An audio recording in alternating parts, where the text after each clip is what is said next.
Dr. Haji Maulana Al-Habib Muhammad Lutfi bin Ali bin Yahya adalah seorang said, kiai, ulama, mursyid.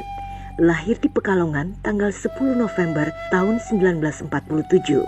Saya dilahirkan 10 November tahun 1947. Desa kami namanya Keputaran. Waktu masa kecil sangat terbatas. Kalau musim hujan, saya bikin kapal-kapalan pakai kertas itu. Masa kecil Habib Lutfi dilalui dengan tidak mudah, selayaknya anak-anak yang nasabnya sampai ke Nabi Muhammad SAW. Bahwa kita menganggap orang yang bergelar Habib pastilah mempunyai privilege karena beliau masih keturunan anak cucu seorang Nabi yang dimuliakan. Ternyata kehidupan yang dilalui oleh Habib Lutfi tidaklah mudah. Beliau mengalami kepahitan hidup ketika ayahnya yang ia panggil dengan sebutan Abah meninggal dunia saat ia berusia 14 tahun.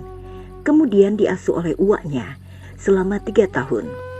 Lalu setelah itu Habib Lutfi melanjutkan pendidikannya ke sekolah pesantren. Saya ditinggal oleh orang tua. Itu tahun 60 melihat kakak-kakak kita satu pesantren yang masih orang tuanya menjenguk, menengok sambil membawa beras dan sebagainya. Sedangkan kita sama sekali untuk makan itu kita berusaha sendiri. Dan bagaimana kita kalau mau makan yang enak itu ya terang-terangan, mau pergi percaya atau tidak terserah. Saya banyak tidak makan enak. Ketika guru saya, kenapa kamu kalau makan kok selalu menghindar yang enak? Begitu mau menyuap tapi tidak bisa makan enak. Karena apa? Ibu sama adik-adik selalu di mata. Itu yang selalu mengganjal pada waktu kita belajar. Salah satu pesan yang sangat mendalam dari uaknya yang paling diingatnya dalam menghadapi kehidupan ini. Kalau kamu pingin jadi emas, diam. Biar orang bicara apa, yang penting kamu punya prinsip benar. Habib Lutfi menikah tahun 1970 dengan seorang perempuan bernama Sarifah Salma yang dikenalnya ketika ia melihat hiburan orkes di sebuah pesta pernikahan. Beliau dikaruniai 5 orang anak, putra dan putri.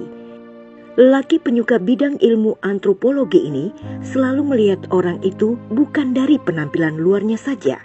Ia merangkul semuanya, termasuk para pengamen, preman, pemabuk dan orang-orang yang terpinggirkan. Beliau punya prinsip bahwa dia manusia yang wajib kita manusiakan. Terkadang yang kita pandang jelek, dia punya hati emas. Karena kita tidak pernah merangkulnya, jadi kita tidak tahu dan selalu memandangnya negatif. Bangunlah cinta kepada negeri ini, cinta kepada bangsa dan tanah airnya.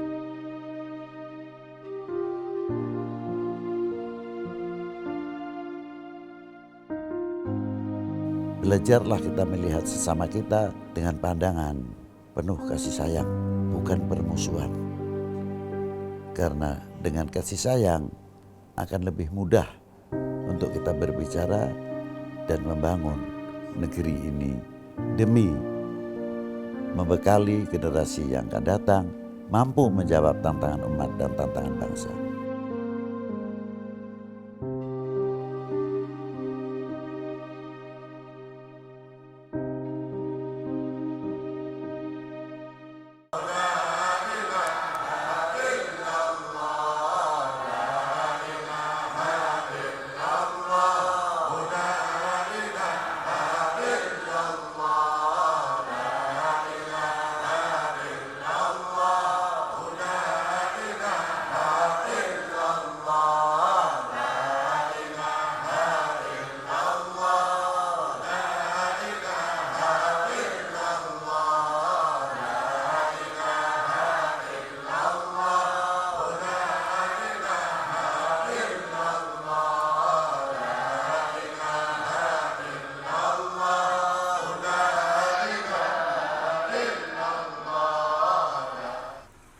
Tidak sembarangan